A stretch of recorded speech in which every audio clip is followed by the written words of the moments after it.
말씀은 출애굽기 3장 11절에서 12절 말씀까지 봅니다.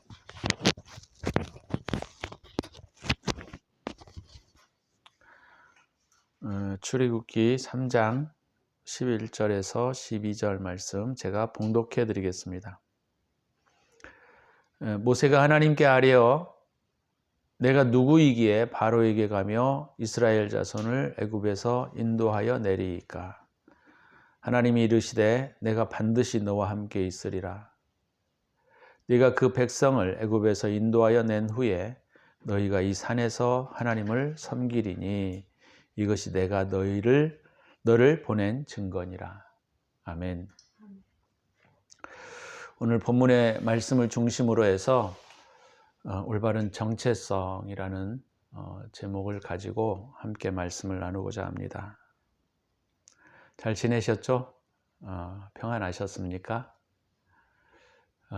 우리에게 평안이 되게 중요한 것은 우리에게 평안이 있어야 우리가 주님을 생각할 수 있는 여유도 있고 또 평안이 있어야 내 삶을 성찰할 수 있는 것도 있고 평안하셔야 또 우리가 하나님 앞에 중심으로 기도할 수가 있게 되기 때문에 우리가 중요합니다.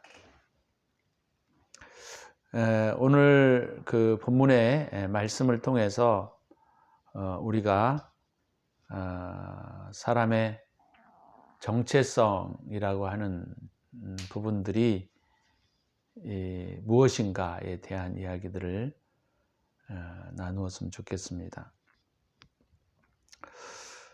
본문은 이제 모세가 40세에 광야로 쫓겨나간 뒤에 거의 40년이 지나서 모세가 이제 80살 정도 됐을 때 하나님이 떨기나무 불꽃에서 모세를 만난 그런 장면이죠.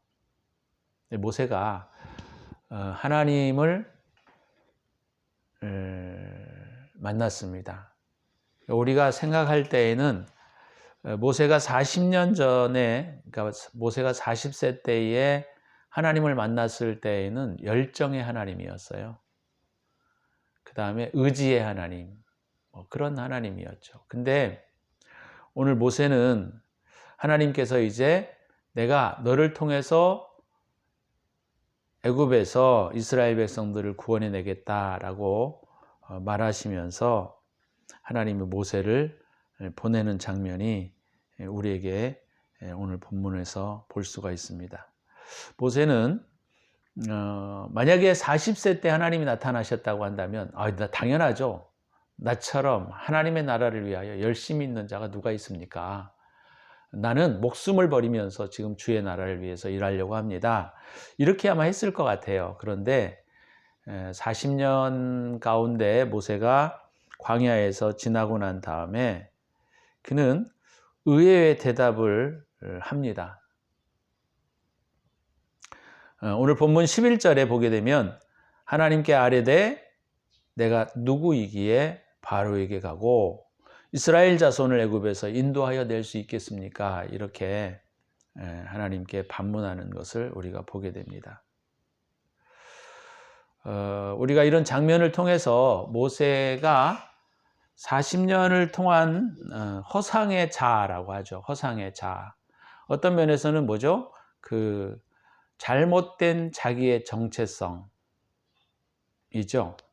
물론 하나님의 섭리 가운데 모세가 애굽의 왕궁에서 자라긴 했지만 그러나 모세가 왕궁에서 자랄 때에 자기의 정체성은 왕궁에서 배웠던 하나님 또는 그 이집트에서 배웠던 어떤 자기의 가치관의 어떤 신, 또 이집트를 통하여 배워왔던 어떤 역사적 어떤 그런 신.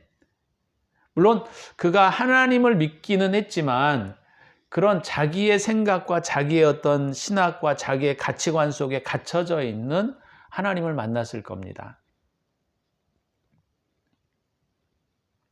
그래서 어떤 의미에서는 오늘 이 본문에서 모세가 하나님에 대하여 대답하는 장면이 되게 중요한 장면이에요. 우리는 그냥 간단하게 넘어갈 수 있는 그런 내용이라고 생각할 수 있지만 오늘 이 본문의 내용은 굉장히 중요한 내용입니다. 왜냐하면 오늘 이 본문의 3장 11절을 우리가 정확하게 하나님 앞에 인식하지 못하면 우리가 하나님의 일을 할 수가 없습니다. 하나님의 일을 할 수가 없어요. 그래서 되게 중요한 장면입니다. 그러니까 모세가 하나님 앞에 첫 번째 질문했던 것이 바로 뭐냐면 나가 누구인가에 대한 질문이에요. 나는 누굽니까 하나님? 내가 누구이기에 내가 애굽에서 이스라엘 백성들을 구원합니까? 그러니까 이것이 이스라엘 백성들이 누구이고 자기가 어떤 위치에 있는지를 몰라서 묻는 질문은 아니었어요. 그렇지 않습니까? 그가 40세 때 벌써 히브리 민족의 해방을 위해서 열심히 일을 해왔고 또 그렇게 하려고 했었던 것인데 그걸 몰라서 지금 모세가 묻고 있는 것은 아니라는 거예요. 그런데 40년의 광야 생활을 통하여 모세가 했던 가장 중요한 것 중에 하나가 바로 뭐냐면 모세가 자기가 지금까지 배워왔던 또 자기가 지금까지 해왔던 자기가 지금까지 머리로 지식으로 쌓아왔던 자기의 정체성이 무너져 버린 거예요. 너무 중요한 거예요, 이건. 우리도 살아오면서 우리가 배워왔던 어떤 우리 가문의 어떤 전통, 또 우리가 자라왔던 우리의 삶의 형태, 또 우리가 자라왔던 우리가 공부해왔던 내 삶의 철학, 내가 생각해왔던 나의 가치관, 이런 것들이 사실은 나의 정체성을 형성하고 있는 겁니다. 우리가 그렇게 배워왔고 그렇게 성장해왔고 그렇게 자라오다가 하나님을 만난 거예요. 그런데 그 정체성이 하나님을 만났다고 해서 싹 바뀌는 것이 아니라는 거예요. 그가 배워왔고 가치로 느껴왔고 지금까지 들어왔던 그런 가치관들이 40년의 그 광야의 생활을 통하여 그것이 바뀌기 시작했다라고 하는 것이고 바뀌었다라고 하는 거예요. 그래서 하나님, 내가 누구입니까? 라는 거죠. 그것이 모세의 진정한 저는 정체성이었다라고 저는 봐요. 모세는 젊었을 때 자기를 누구라고 했을까요? 나는 이스라엘의 해방자요. 내가 이런 왕궁에서 하나님께서 나를 택하셔서 이곳에서 일을 하게 하셨다고 한다면 내가 이스라엘 백성들을 구원해내지 나를 통해서 하나님이 구원해내실 거야 라고 하는 분명한 어떤 비전과 가치가 있었을 것입니다.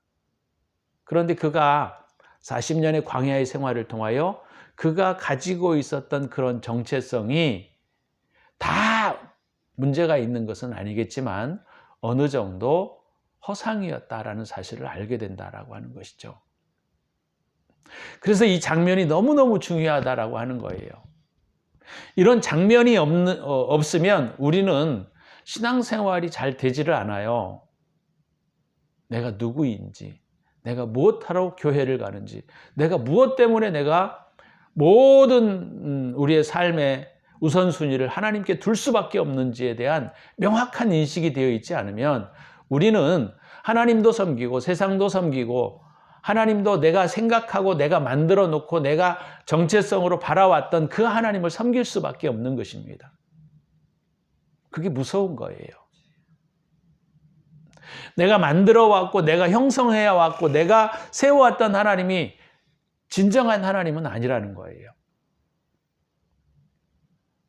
그래서 모세가 하나님 앞에 그렇게 질문을 하게 되는 거예요. 하나님, 내가 누구입니까?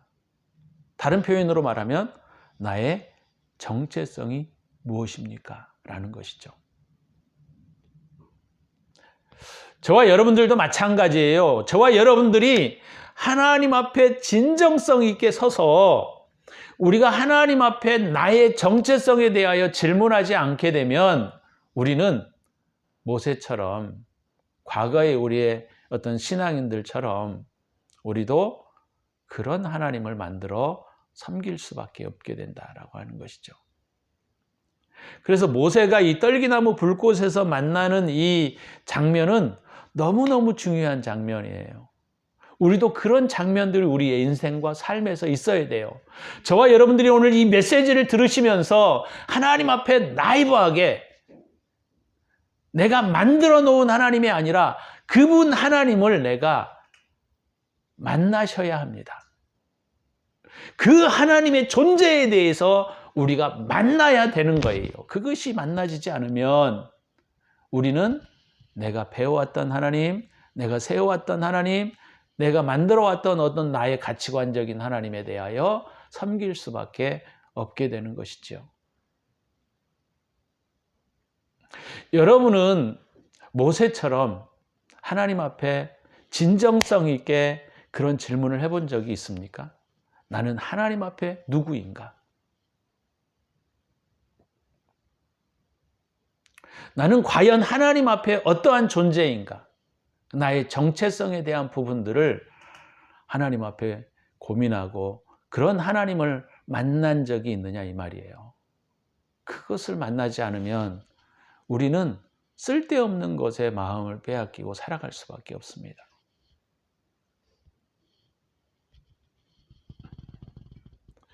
오늘 이 말씀이 너무너무 중요한 것은 바로 뭐냐면 모세는 자기의 정체성에 대하여 왜 몰랐겠습니까? 그가 공부를 안 했겠어요? 아니면 철학이 없었겠습니까? 역사의식이 없었겠습니까? 다 가지고 있었어요. 그렇지만 그가 하나님 앞에서 나의 정체성에 대하여 그가 정립이 되어 있지 않았기 때문에 오늘 이 질문을 하나님 앞에 던지고 있는 거예요. 하나님, 나는 주님 앞에서 과연 누구입니까? 라는 질문을 갖게 된다라고 하는 것이죠.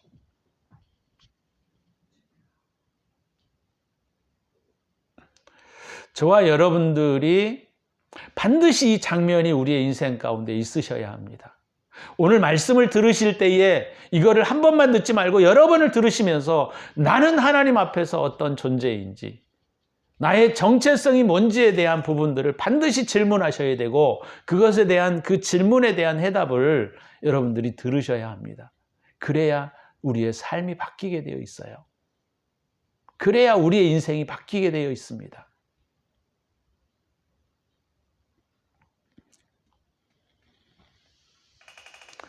오늘 이 본문에서 모세가 자기의 정체성에 대해서 묻고 있는 것은 그가 정체성을 몰라서 묻고 있는 것이 아니라 그가 하나님 앞에서 나의 정체성이 무엇인가에 대한 부분들을 명확하게 하시고자 오늘 모세가 하나님께 묻는 겁니다. 맞아요. 이것이 진짜의 우리의 정체성이에요. 하나님이 창조주이시고 그분이 나의 왕이시며 그분이 나의 구속주이십니다. 그렇기 때문에 우리가 그분 앞에 설 때에만 진정한 인간의 정체성을 발견할 수가 있는 거예요. 우리가 지금까지 배워오고 우리가 지금까지 학습해오고 우리가 지금까지 누려왔던 나의 정체성은 그것이 많은 부분들은 허상이었다라고 하는 거예요. 인간의 정체성은 창조주 앞에 나이브하게 설 때 아무것도 없이 벌거벗겨진 나의 모습 앞으로 하나님 앞에 서게 될 때 우리의 분명한 정체성이 세워지는 겁니다.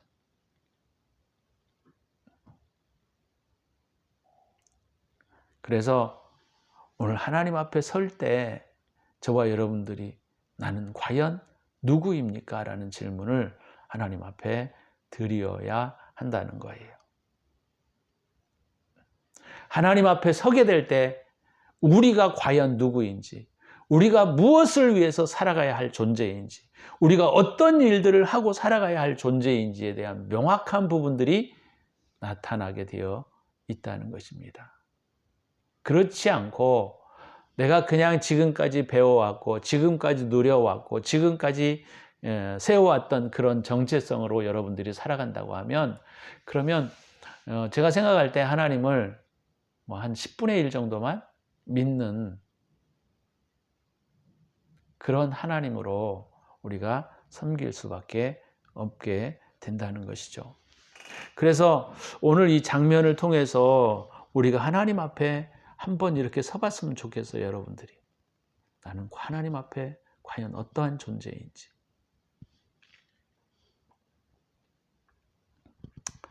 근데 하나님이 하나님 앞에 모세가 이런 정체성에 대한 질문을 했을 때 하나님은 굉장히 동문서답해 주시는 것을 우리가 볼 수가 있어요. 하나님 내가 누구냐라고 이 모세가 하나님 앞에 물었다고 한다면 하나님 뭐라고 대답해 주셔야 할까요? 너는 내가 택하고 내가 너에게 이제 왕자로 세워서 내가 애굽 왕궁의 역사와 풍습을 배우게 한 나는 너의 하나님이다 라고 말하는 것이 정답 아니겠습니까? 근데 오늘 이 본문의 내용을 우리가 가만히 보게 되면 하나님이 모세가 질문한 것과는 영 딴판의 대답을 해주시는 것을 볼 수가 있어요. 그래서 이게 모세가 묻는 것과 하나님이 대답해 주시는 것과는 상당한 괴리감이 있습니다. 그죠? 그래서 옛날에 저는 이 말씀을 이렇게 보면서 아니 하나님이 좀 기가 먹으셨나? 뭐 그런 생각들을 가진 적이 있어요. 왜 대답을 제대로 안 해주시고 엉뚱한 대답을 해주실까? 근데 이 말씀을 묵상하면서 주님이 저에게 주시는 굉장히 중요한 것이 뭐냐면 이것이야말로 우리의 진정한 정체성이구나라는 것들을 알게 되었어요. 하나님이 우리와 함께 하시는 것이 우리의 정체성이구나. 하나님이 나와 동행하시는 것이 나의 정체성이구나라는 것들을 알게 되었다는 거예요. 모세가 40년 동안은 세상의 것들을 배워왔고, 그죠? 그 다음에 80세 때까지 40년을 또 광야에서 자기를 비워내고 자기가 누구인지에 대한 그런 질문들을 가지고 살았을 거라고 저는 생각해요. 그래서 이 80세 때까지 하나님께서 모세와 물론 함께 하고는 있었고 하나님의 섭리 가운데 있었다고 하지만 하나님이 진정으로 모세와 함께 하시지는 않았다. 실체적으로 저는 그렇게 생각해요. 근데 모세가 이 순간에서부터 하나님께서 뭐라고 약속을 하시냐면 내가 너와 함께 하리라 라는 거예요. 내가 너와 함께 있을 것이다. 이것이 모세의 정체성이라는 거예요. 우리의 정체성도 마찬가지입니다. 하나님이 우리와 함께 하시는 것이 나의 정체성이에요.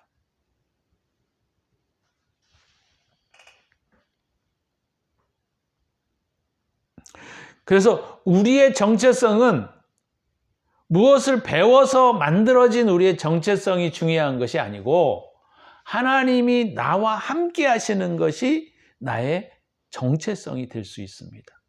그것이 진정한 정체성이에요. 우리는 하나님과 함께 동행하는 것이 진정한 나의 정체성이라는 거예요.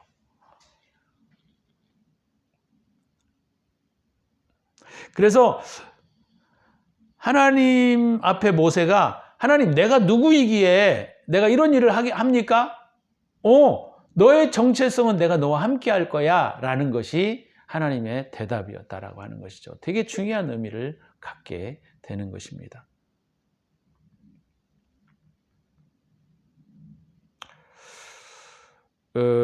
하나님께서 내가 반드시 너와 함께 있으리라. 이 약속은 성경 전체에 흐르고 있는 내용 중에 굉장히 중요한 내용인데 하나님이 내가 너와 함께 하리라가 우리 인간의 정체성이 될 수가 있다라고 하는 것이죠.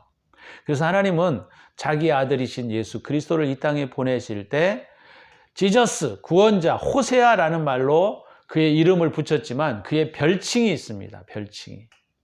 그를 다른 이름으로 부르실 때 하나님이 뭐라고 하셨느냐면 마태복음 1장 21절에 보게 되면 하나님이 그의 이름을 임마누엘이라 하리라 그랬어요.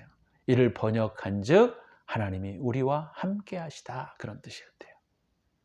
예수 그리스도가 이게 이사야서 7장 14절의 말씀을 마태가 인용해서 쓴 글인데 마태복음 1장 21절에 보게 되면 그것을 말하고 있습니다. 보라,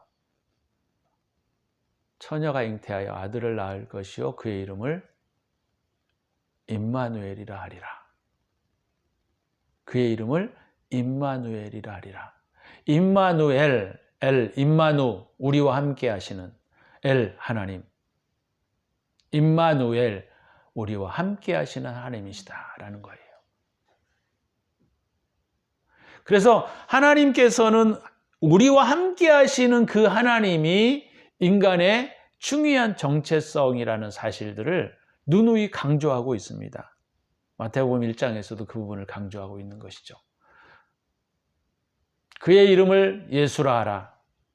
그의 이름은 임마누엘이라 하리라. 별칭입니다. 별칭. 하나님이 우리와 함께 하시다. 너무너무 귀한 말씀이고 감사한 거 아니겠습니까? 우리가 우리의 삶에 늘 하나님이 동행하시고 함께 하시는 것이 우리의 정체성인 거예요. 그러니까 모세가 80세 때까지는 정체성이 분명하지 않았습니다.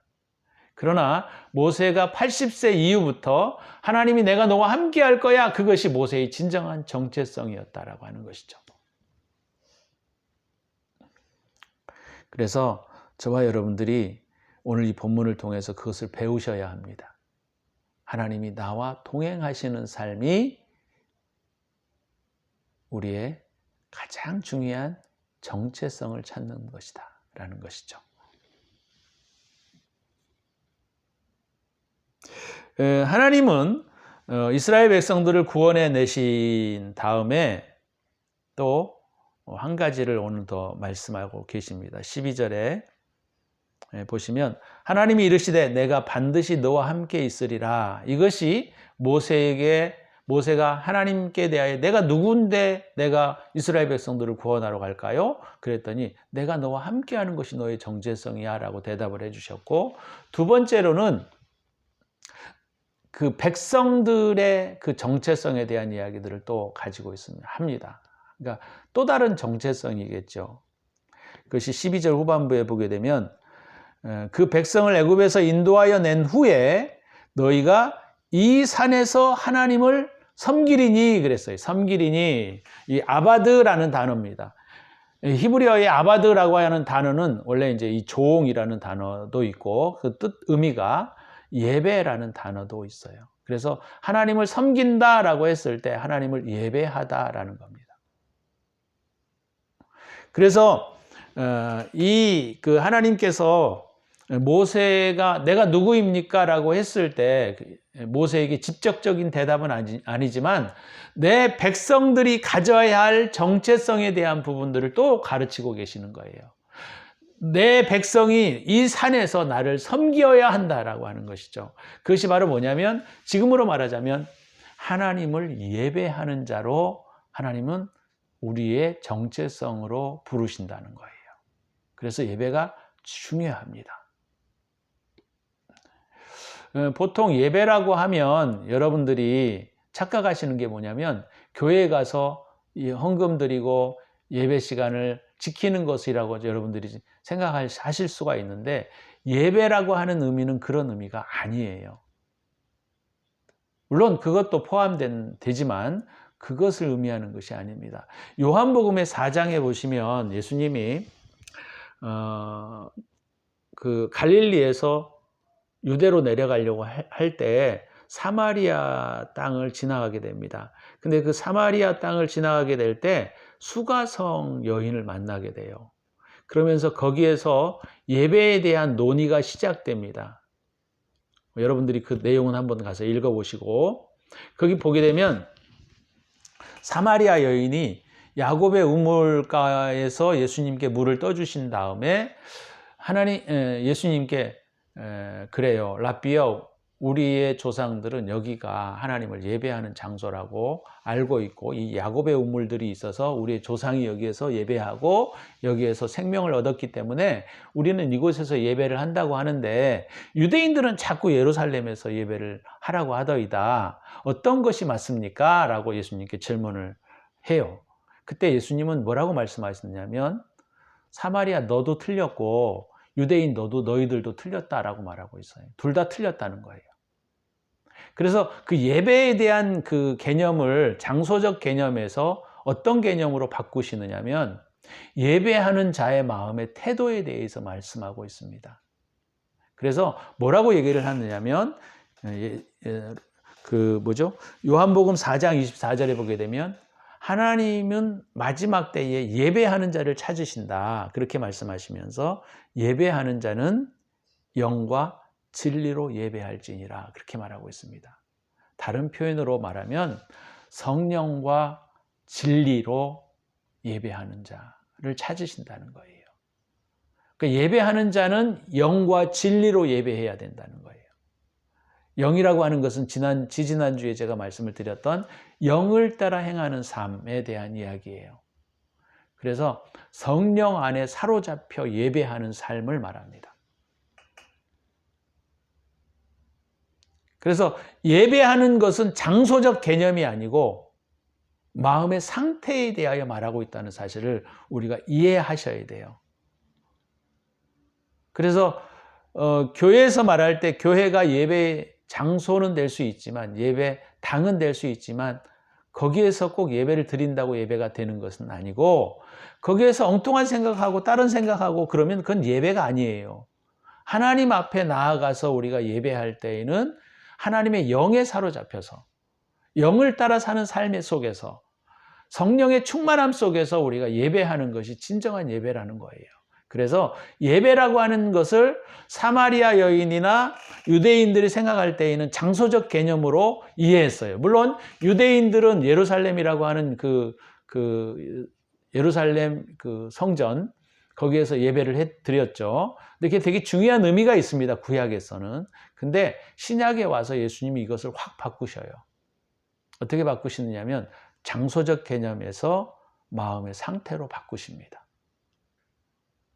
물론 과거에도 예배가 마음의 상태가 중요했어요. 그러나 과거에는 사실 구약에서는 사실 예배의 장소의 개념이 가지고 있는 영적 의미가 있기 때문에 그런 것이지 그것을 마음의 상태에 대한 부분으로 표시하고 이해하고 그러지를 잘 못했다는 것이죠. 근데 예수님이 그것을 완전히 바꿔버립니다. 그러니까 유대인들이나 사마리아인들이나 예수님에 대하여 좋아할 수가 없어요. 왜냐하면 유대인들이 지금까지 지켜왔던 예루살렘 성전 예배를 예수님은 한순간에 무너뜨려 버렸기 때문에 너무너무 유대인들은 화가 나는 거예요. 또 우리가 요한복음에 보게 되면 예수님이 그런 말씀을 하시잖아요. 너희가 이 성전을 헐라 그럼 내가 사흘 만에 일으키리라. 웃기지 마세요. 우리가 이 헤롯 대왕이 지금 40년 동안 이 성전을 이렇게 보수하고 아름답게 세웠는데 어떻게 이것을 3일 만에 짓습니까? 그렇게 얘기를 하는 거예요. 그래서 그 성전의 개념도 예수님의 몸으로 바꾸어 버리시는.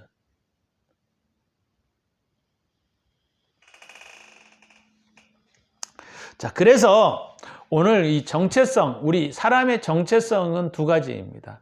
그것은 내가 하나님 앞에 서게 될 때 정체성이 바르게 세워지는 것이고, 두 번째는 내가 하나님 앞에 올바른 예배자로 서는 것이 두 번째 정체성이에요.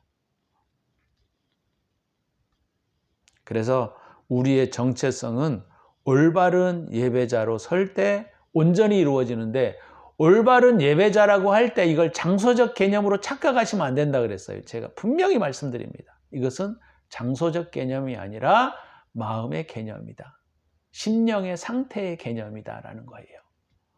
그래서 오늘 하나님께서 모세를 통하여 말씀하신 것들을 우리가 보게 되면 인간의 정체성이라고 하는 것은 내가 배워왔던 학문, 내가 들어왔던 지식, 내가 가지고 왔던 가치관이 의해서 형성된 정체성은 가짜라는 거예요. 사실은 우리의 정체성은 하나님 앞에 서게 될 때, 다른 표현으로 말하면 하나님의 동행하는 삶 속에 있을 때 우리의 올바른 정체성이 주어지는 것이고, 두 번째는 우리가 하나님을 진정한 예배자로 서게 될 때에 나의 정체성이 온전해진다라고 말할 수 있다라고 하는 것이죠. 오늘 저와 여러분들이 오늘 이 메시지를 들으시면서 그 생각을 하셔야 합니다. 나는 하나님 앞에 진정으로 서본 적이 있는가? 그 다음에 나는 정말 하나님을 올바로 경배하는 예배자로 서 있는가? 이 예배라고 하는 것은 제가 시간이나 어떤 장소에서 막 하는 것만을 의미하는 것은 아니다 그랬어요, 제가. 착각하시면 안 돼요. 예배하면 우리는 주일 예배, 수요 예배, 금요 예배 이것만 생각합니다. 아니에요. 우리의 삶 가운데 드려지는 예배. 그분이 나의 왕이 되시고 내가 그분과 동행하는 삶 가운데 그분의 영 가운데 우리가 하나님을 예배하는 자로 서는 것이 얼마나 중요한지 몰라요. 그것이 우리의 올바른 정체성이다라는 것이죠. 저와 여러분들이 오늘 이 본문의 말씀을 들으시면서 나는 하나님 앞에 서기를 원합니다. 이렇게 기도하셔야 돼요. 하나님, 내가 하나님 앞에 진정성 있게 서기를 원합니다. 두 번째는 하나님, 내가 올바른 예배자로 서게 하옵소서. 우리가 오늘 이 말씀을 가지고 이 두 가지를 놓고 우리가 하나님 앞에 기도하는 시간을 갖도록 하겠습니다. 하나님, 내가 하나님 앞에 진정성 있게 서게 하여 주옵소서. 두 번째는 하나님, 내가 영과 진리로 예배하는, 영 가운데 예배하는 진정한 예배자의 삶이 되게 하여 주옵소서. 이렇게 기도합니다.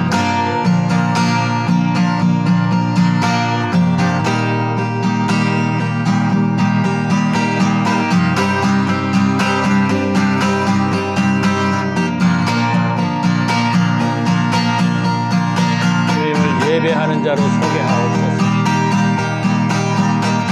주님의 존전 앞에서는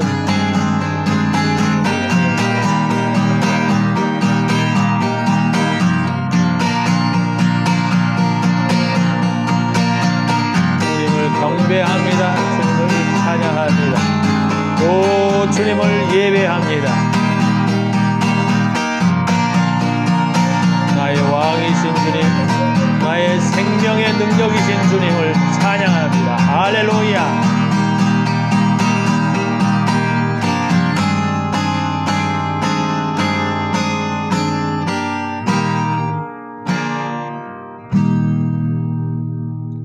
하나님, 우리가 하나님 앞에 진정성 있게 서는 것이 우리의 정체성임을 알게 하시니 감사합니다. 우리가 하나님 앞에 진정성 있게 설 수 있도록 하나님 도와주시고 우리를 붙들어 주시고 인도하여 주옵소서. 하나님, 우리가 영과 진리로 영 안에서, 성령 안에서 우리가 하나님 앞에 예배하는 자로 서게 하여 주옵소서. 나의 삶이 거룩해지게 하시고 우리의 삶에 그런 예배자의 삶의 모습들이 나타나게 하여 주옵소서. 주님을 찬양합니다. 감사드리며 이제는 우리 구주 예수 그리스도의 은혜와 독생자를 아낌없이 우리를 위하여 내어주신 하나님의 사랑하심과 성령의 축복, 충만하심이 오늘도 올바른 정체성을 발견하며 믿음 안에 걸어가기를 다짐하고 돌아가는 당신의 사랑하는 백성들 머리머리 위에 가족과 기업 위에 이제로부터 영원토록 함께 있을지어다. 아멘.